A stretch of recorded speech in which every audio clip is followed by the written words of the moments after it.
आपने बड़ा एक प्यारा भजन गाया है मेरे दोस्त का, पर ये भजन है ना बहुत ही प्यारा है, आप गाते भी हैं, पर इस भजन के पीछे एक बहुत बड़ा मैसेज है। आइए हम कोशिश करते हैं और बाबा का नाम लेना ही चाहिए, साईं राम जो भी है। मेरी इच्छा है कि आप मेरे साथ गाए, ये जब आपको मालूम है आप मेरे साथ गाइए।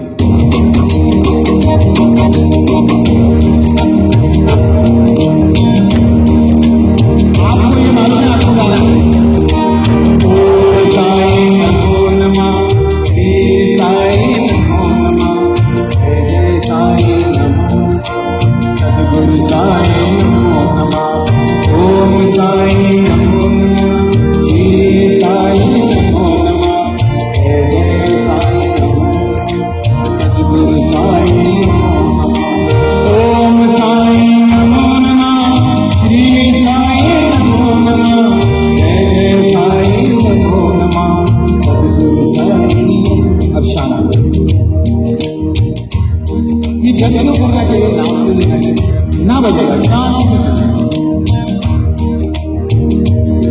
बाबा के दर्शन के लिए मन तड़पता है, लगता है बाबा कभी आगे दिल से लगे, बाबा मन की बात लगता है, और इसलिए जरूरी है ध्यान। तो याद रखना, जब ध्यान लगाने जाते हैं बड़ा प्रॉब्लम, जो याद नहीं आने के लिए चाहिए वही याद आता है ना। बाबा जल्दी सब कुछ याद आता है, ऐसा अगर प्रॉब्लम है एक बात बता, ध्यान लगाने का इजी तरीका है साईं राम साईं राम साईं राम। जो भी नाम आप लेते हैं वो जाप आप मन से करो, धुन से ही ध्यान आता है। और बाबा क्या कहते हैं, ध्यान क्यों जरूरी है, और ध्यान मतलब ये भी नहीं, अरे ये गलत अर्थ भी निकालने वाले होते।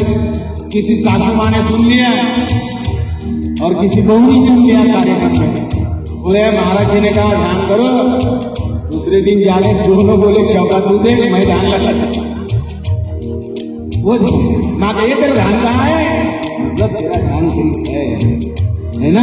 माँ आवाज देती है, बच्चा इतना खेलने में मग्न होता है उसको याद नहीं आता है ना, सुनाई नहीं देती। हमारा ध्यान बाबा के नाम में ऐसा साईं राम साईं राम, कपड़े हुए साईं राम, नहा रहे हैं साईं राम, रोटियां बेल रहे हैं साईं राम, साइकिल चला रहे हैं साईं राम। मैं पूरा महाराष्ट्र साइकिल से 6000 किलोमीटर घूमा, बोले कैसे, बड़ी सीधी बात है, साईं राम साईं राम साईं राम साईं राम, पता ही नहीं चला भूल क्या है।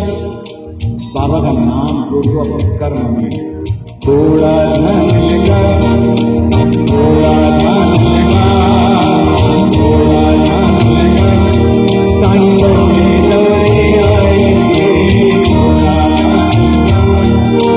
थोड़ा धन लगा, साईं बोले लौरे आएंगे, कुछ गले से लगाएंगे,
भजन तो गाते हैं। देखिए अगर मैं भजन गाऊंगा तो यूट्यूब पे तो आप भी सुन सकते हैं कि मेरा आने का मतलब है ना। उल्टे सीधा बच्चे गाए को जो भी गा रहे हैं बहुत अच्छा। अरे ऐसे नहीं मत रॉन्ग वे से मत लेना। देखो सुर ताल अलग बात है, जो भाव से गाता है वो श्रेष्ठ होता है अंदर से। और मैं आपके दिलों में बैठे बाबा को प्रणाम करता हूँ। बहुत प्यार का भाव है बाबा के प्रति। आइए थोड़ा ध्यान मेडिटेशन बहुत जरूरी है। क्यों? दोस्तों एक बात बताओ, आजकल ऑनलाइन का जमाना है। ऑनलाइन स्मार्टफोन, पहले फोन था, अभी स्मार्टफोन, एआई होगी। सच कहो, दुनिया का कोई भी फोन हमसे स्मार्ट नहीं हो। सबसे स्मार्ट फोन है जो परमात्मा ने है। हमारे जैसा स्मार्ट कोई नहीं, बस हमें अपना पता है।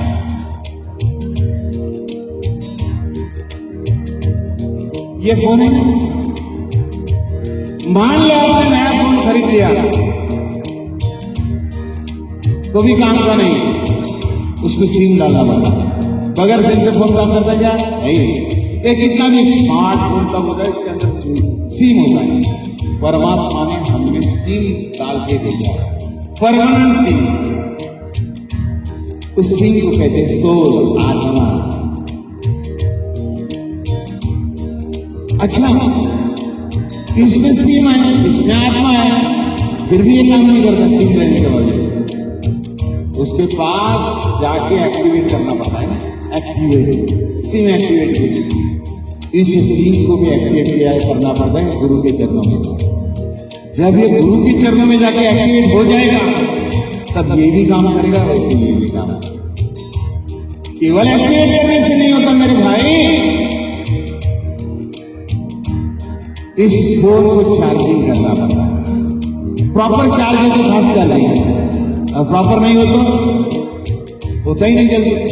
शरीर रूपी फोन भी वैसे ही है दोस्तों, ये अगर प्रॉपर चार्जिंग किए तो चार्ज होगा, पर हमने चार्जर का रूप बदल दिया।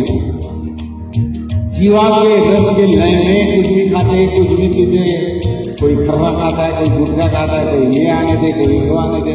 अब फिर दूसरे दिन मुझे यार आजकल तो तबीयत ठीक नहीं। कैसे चार्ज? Proper charging. हमारे शरीर को परमात्मा ने जो आहार दिया है वो करना चाहिए। तो ये फोन भी स्मार्ट और तंदुरुस्त है। अच्छा, ये चार्ज भी है, एक्टिविटी भी है, पर बोलते यार बैलेंस नहीं यार, फोन करने जा रहा है। इसको क्या मानना? रिचार्ज। याद रखना, अगर तुम्हारे स्मार्टफोन के जरिए उसको बात करना है किसी से, तो तुम्हारा रिचार्ज होना चाहिए, भक्ति का रिचार्ज। साईं साईं नाम स्मरण से आपका आत्मा रिचार्ज हो जाए, भाव से भर जाए। और तुम्हें पता नहीं यार, मुझे पता नहीं करिए इससे लगा ऐसा हो सकता है। तुम जिसे याद करते हो दरवाजे पर रहता है, तुम जिसे सोचते हो वो अपने आप आ जाता है। होता है ना ऐसा? वो रिचार्ज है, रिचार्ज। अब रिचार्ज भी है, चार्ज भी है, बैलेंस भी है। हेलो, बोले यार मैं टंगी के टावर नहीं हो रहा, फिर भी डाटा। जैसे इसके लिए एनर्जी पकड़ने के लिए टावर होते हैं, वैसे ये भगवान का मंदिर, सतगुरु का डर, ये जो डर होता है दरबार, ये हमारे लिए टावर है। ये शरीर रूपी मोबाइल जब इनके नजदीक जाता है तो अपने आप कनेक्टिविटी बनती है। अब रही बात, बाबा की फिलॉसफी बड़ी सिंपल है। ये फोन कौन से कंपनी का है, कोई इंजन नहीं। आज सिम डाला, फोन बदल गया दूसरा। हम जन्म जन्मांतर से हमारी आत्मा सिम जैसी बदलती, शरीर बदल गई। दूसरी बात, इसको कनेक्ट करने के लिए कोई ना कोई कंपनी होती, कभी एयरटेल होती, कभी जियो होती, कोई आइडिया होती, वोडाफोन होती है ना। पर कंपनी कुछ भी नहीं, सैटेलाइट एक ही होता है, एक ही सैटेलाइट होता है। हम हिंदू है, मुस्लिम है, क्रिश्चियन है, जैन है, कुछ भी रहे, पर परमात्मा रूपी सैटेलाइट है, उसका कोई ब्रांड नहीं। एक ओंकार सतनाम। याद रखना, मेरे सामने जो खड़ा है वो इंसान का शरीर है पर इसके अंदर में जो बैठा है वो मेरा है। इस भाव से जब मिलेंगे तो फिर उसकी दया दृष्टि होती है और तब कृपा होती है और सबकी राह होती है। आइए आज वक्त कम है ना, इससे मेरे को डर है, मैं बहुत खाता हूँ। साईं के चरणों में सकल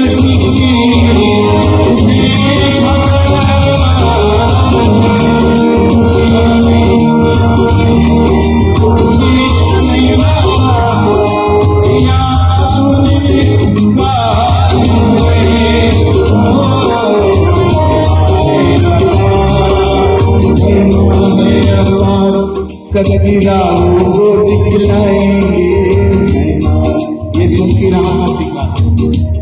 जब चार्जिंग प्रॉब्लम रिचार्ज है ना और कनेक्टिविटी टावर के नजदीक रहो, फिर वो कहते सदकी राहों को दिखलाएंगे, तुझसे गले लगाएंगे,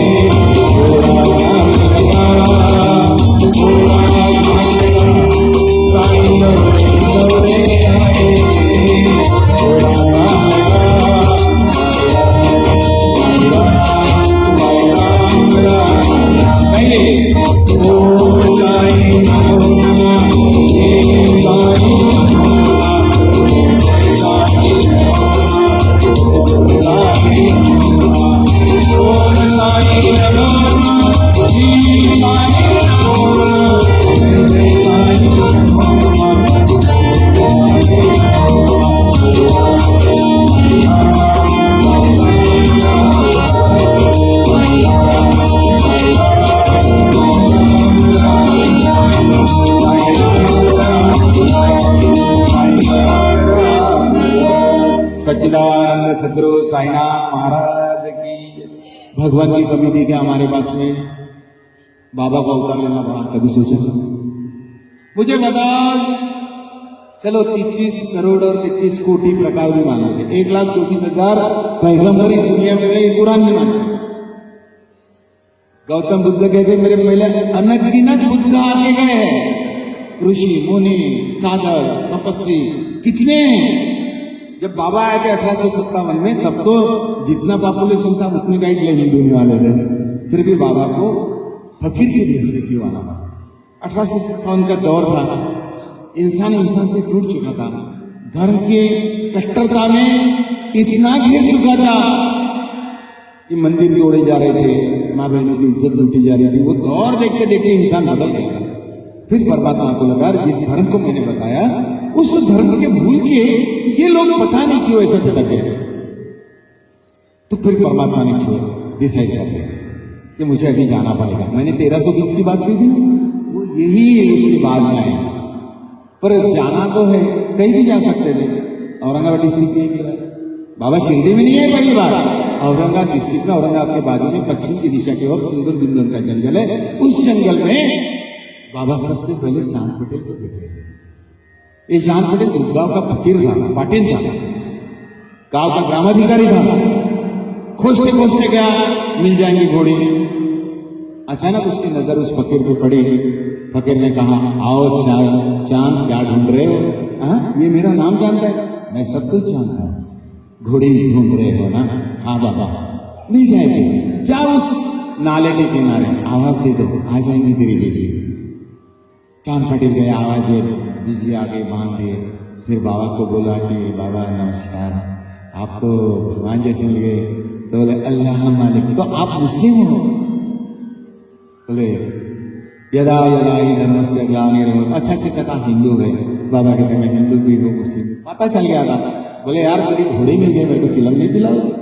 बोले हाँ क्यों नहीं, पर क्या करूँ बाबा, चिलम है, तमाकू है, पर उसको भिगाने के लिए पानी चाहिए, अंगार चाहिए, वो नहीं है। बाबा कहते हैं पानी कहता है? अरे माँ गंगा है, और माँ अपने बेटे को कभी पैसे नहीं देती। सच निकाल चिलम। बाबा ने ऊपर देखा, चिमटा मारा, अल्लाह मालिक है। जैसे जमीन पे चिमटा मारा तो पानी की धारा बहने लग गई। उसने वो चिलम बनाई, तमाकू भिगा लिया, चिलम तैयार थी। फिर बोले बाबा चिलम तो है अंगार। अरे अंगार नहीं, अग्नि देवता है, तुझमें मुझमें सब में। कथा जब आती है तो डिटेल में जाते हैं। अरे ये हर जीव में, पत्थर में भी है। जब पत्थर के ऊपर पत्थर अपने पीटते चिंगारियां निकलती हैं, सूखे हुए पौधे एक दूसरे को घसते तो आग लगती जंगल में। ये अग्नि है। फिर बाबा ने चंका मारा, जमीन से अंगार निवाला निकाला और वो दोनों चिल्ला दिए। फिर उसको पता चल चुका था कि ये बहुत बड़ा फकीर है। बोले बाबा आप यहाँ बैठे, मेरे गांव चलो, मेरा नसीब जाग जाएगा, मेरे गांव वालों का भी नसीब जाग जाएगा। बाबा हंसते हैं, चांद खुद का भी सोचता है, औरों को भी सोचता है, पर मुझे तेरी बात पसंद आई, जो औरों का सोचता है वो मेरा होता है, चल मैं आता हूँ। बाबा धूप खेड़ा आ गए, वो धूप खेड़ा आ जाए। मैं बहुत भाग्यशाली हूँ, आप भी है, आप वहाँ जा सकते हैं और हम कभी जाना रहा।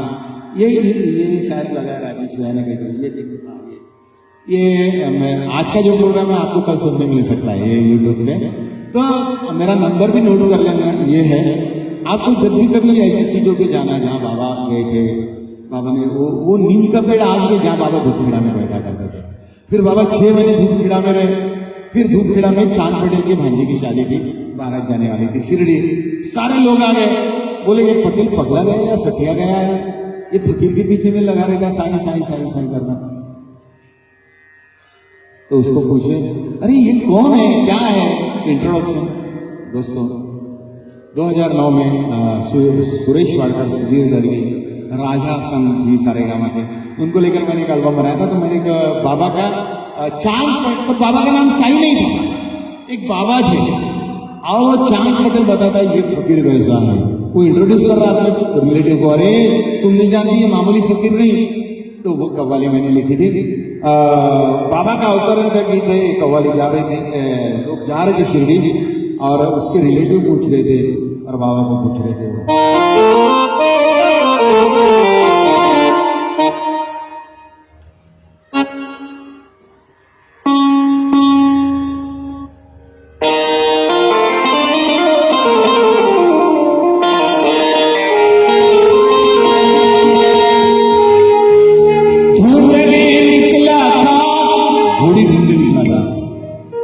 खजाना मिल गया, ढूंढने निकला था, खजाना मिल गया, मुझे मेरा पीर मिल गया, फकीर मिल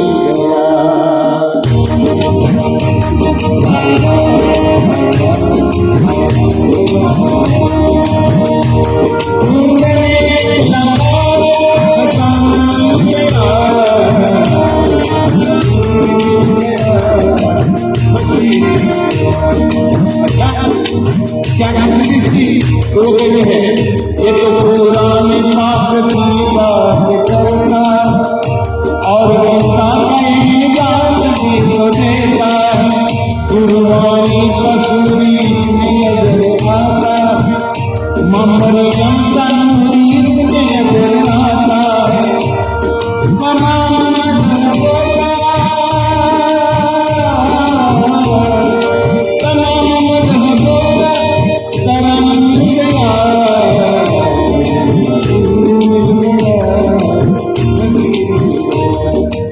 और ये देखा है, और ये चीजें मुंह बोले गए, कभी मुझे पीर लगता है, कभी पीर लगता है, फकीर लगता है, पर वास्तव में बोलो कभी ये पीर है लगता, कभी ममीर है लगता, कभी पैगंबर लगता, कभी कमर लगता, कभी दोस्त है लगता, कभी सिद्ध है लगता। ये तो मेरा संत लागे, हरे हिंद लागे, हरे हिंद लागे, महंत लागे, सारी दुनिया मालिक, सारी दुनिया मालिक मुझे मिल गया, सारी दुनिया मालिक मुझे मिल गया,